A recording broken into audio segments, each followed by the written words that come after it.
Here we are at the Dallidet Adobe again. It's mid-July, high summer, and we're back at the Dallidet Garden. This is Dave Hannings, your volunteer garden director, with Thomas Kessler, the executive director, as my cameraman.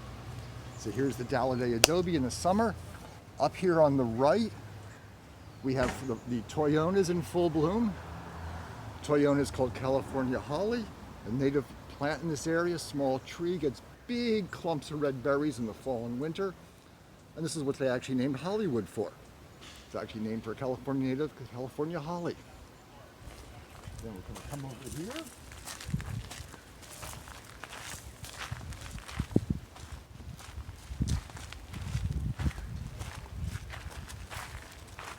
We have our new daylilies are in bloom.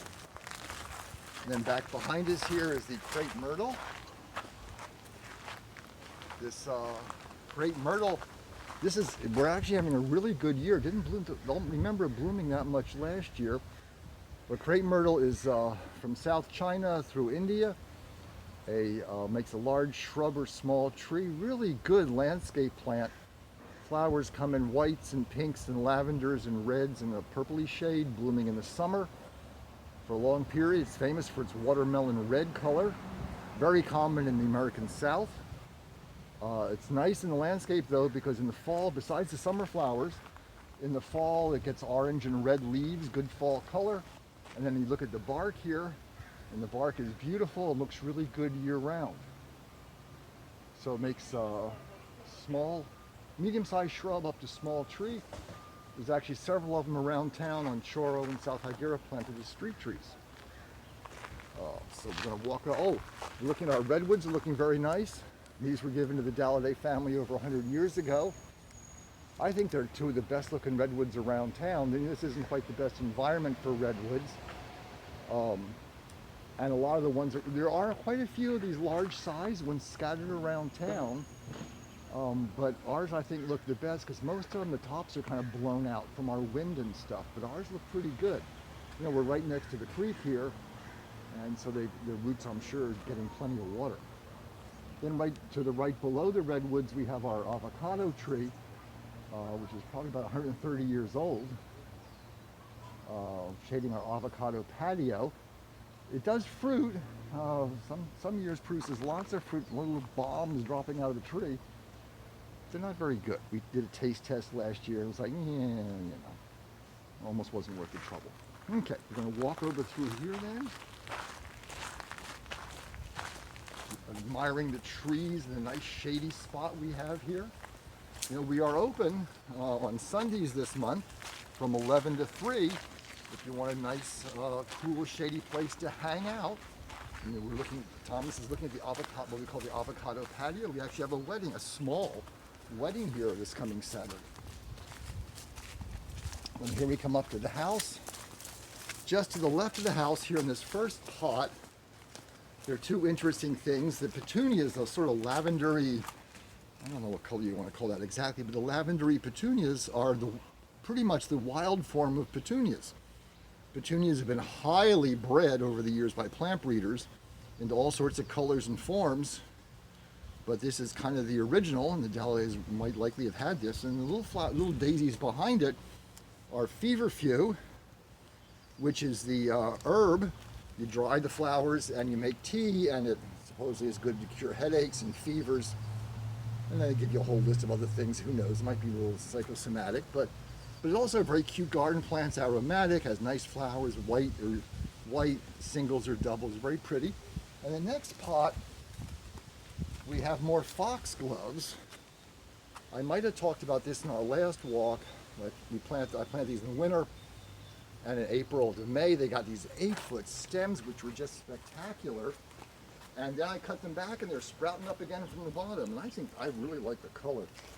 It reminds me of some storybook when I was a kid, and it was about little fairies. They had illustrations with fairies on the foxgloves. That's really cute. It's actually digitalis, which is the heart drug, and that was discovered by some doctor watching his horse eat the plant and get all excited years ago.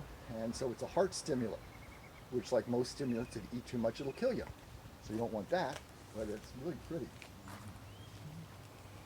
Then this is the other sort of entrance to the garden here, and we have all sorts of stuff in bloom, a whole variety of things.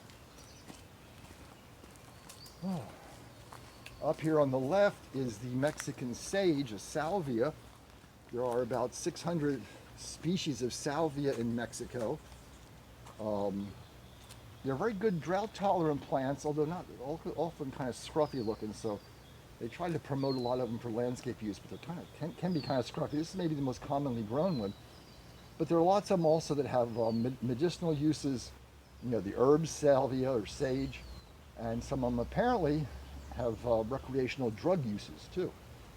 Then a little further forward, we have red and orangey lantana and the blue agapanthus, common landscape plant here in California, called lily of the Nile, even though it's actually from South Africa and not native to within 2,000 miles of the Nile. But you have to call these things something. Maybe Thomas can pan around a little here, and then we can head toward the vegetable garden. On our left up here, we have some beds of herbs, kind of gone wild here in the summer. Followed by a bed with the French sorrel, horseradish, and rhubarb.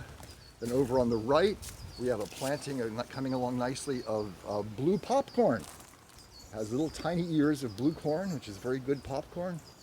But we're kind of growing it because it makes really pretty dry arrangements. So into the garden, all sorts of stuff, lots of sunflowers. The sunflowers kind of came back on their own. So I got lots of them and didn't really pull out too many.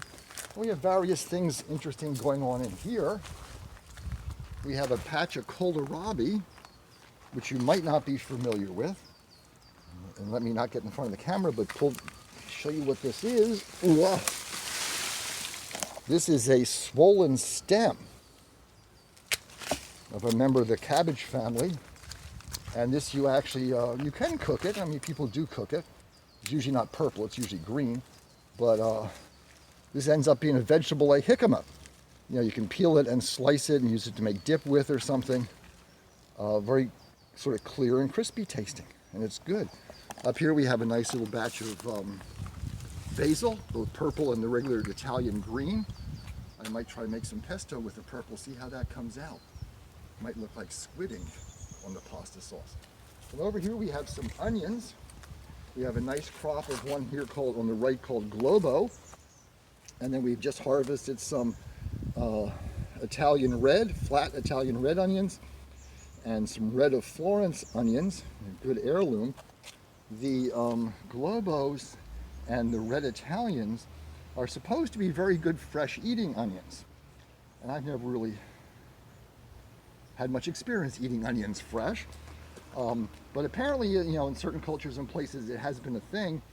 Apparently the Egyptians who built the pyramids, they were fed beer and onions.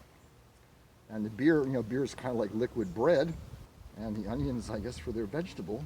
And apparently the Israelites, when they left Egypt and wandered in the desert for 40 years, apparently what they missed were onions and garlic.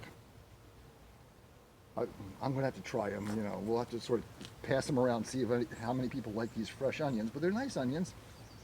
For some reason I've planted a lot of different onions this year, and garlics and leeks, and maybe we'll have at some point, we might have an onion and garlic and leek tasting. We're going to try for the radish tasting again next spring like we tried this year, but sort of had to close it all down. Then up here, and up here on the left, we have some beans, some French green beans. We had more, but I have a gopher over here, and the gopher likes them and eats the roots off. So we have more stuff. Over here we have some Japanese black pumpkins growing along here. And then back here we have more sunflowers. This is our big giant Mongolian sunflower you might have seen pictures of. Ripening the seeds now. Sunflowers are interesting.